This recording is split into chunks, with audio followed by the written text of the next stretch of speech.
नमस्कार। आज हम राजस्थान के एक बहुत ही जरूरी कानूनी बदलाव की बात करने जा रहे हैं। एक ऐसा बदलाव जिसने मकान मालिक और किराएदार के बीच के झगड़ों को सुलझाने का पूरा तरीका ही बदल कर रख दिया। तो सबसे पहला और सबसे बड़ा सवाल जो मन में आता है वो ये है, आखिर किराए के छोटे बड़े विवादों के लिए एक स्पेशल कोर्ट या ट्रिब्यूनल की जरूरत ही क्यों पड़ी। इसी सवाल में वो सारी परेशानी छिपी है जिसे ये नया कानून हल करने के लिए लाया गया था। चलिए एक नजर डालते हैं कि आज हम इस सफर में क्या क्या समझेंगे। सबसे पहले हम देखेंगे कि पुराना सिस्टम कैसा था, फिर इस नए सिस्टम यानी ट्रिब्यूनल्स को जानेंगे। इसके बाद हम देखेंगे कि उनके पास क्या पावर्स हैं, कोई केस अर्जी से फैसले तक कैसे पहुंचता है और आखिर में फैसले के बाद क्या होता है। तो शुरुआत करते हैं पहले पड़ाव से, किराए के विवादों का पुराना तरीका।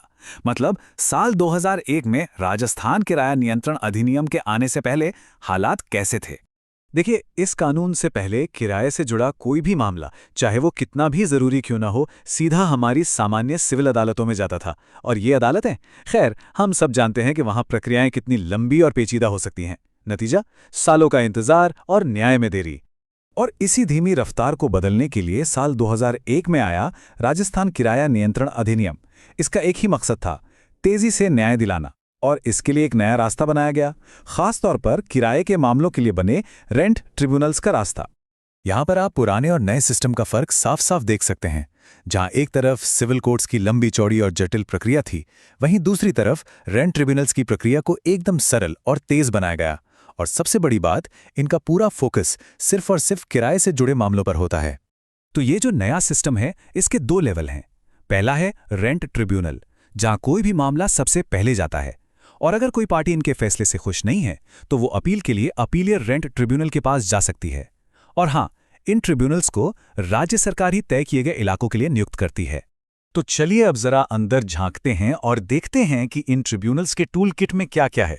मतलब इन्हें अपना काम करने के लिए कौन कौन सी शक्तियां और अधिकार मिले हुए हैं। इनके पास कई अधिकार बिल्कुल एक सिविल कोर्ट जैसे ही हैं। ये गवाहों को बुला सकते हैं और कसम खिलवाकर उनसे पूछताछ कर सकते हैं। ये कागजी और मौखिक दोनों तरह के सबूत ले सकते हैं। जरूरत पड़ने पर किसी जगह का मुआयना करने के लिए कमीशन भी भेज सकते हैं। केस चलने के दौरान अंतरिम आदेश भी दे सकते हैं। और हाँ, अगर कानून के हिसाब से वजह सही पाई जाती है तो ये मकान खाली करने का आदेश भी दे सकते हैं। ये चार्ट हमें एक अंदाजा देता है कि ट्रिब्यूनल के पास किस तरह के मामले सबसे ज्यादा आते हैं। जैसा कि आप देख सकते हैं, लगभग 40% मामले मकान खाली कराने से जुड़े होते हैं। इसके बाद किराया बढ़ाने या तय करने, सिक्योरिटी डिपॉजिट के झगड़े और पानी बिजली जैसी जरूरी सर्विसेज से जुड़े मामले भी आते हैं। ठीक है, अब समझते हैं कि असल में एक केस की पूरी यात्रा कैसे होती है, यानी एक अर्जी दाखिल होने से लेकर आखिरी फैसले तक का सफर। प्रोसेस को काफी सीधा रखने की कोशिश की गई है। पहला कदम, मकान मालिक या किराएदार जो भी परेशान है वो एक अर्जी दाखिल करता है। दूसरा कदम, ट्रिब्यूनल दूसरी पार्टी को नोटिस भेजता है और वो अपना लिखित जवाब दाखिल करते हैं।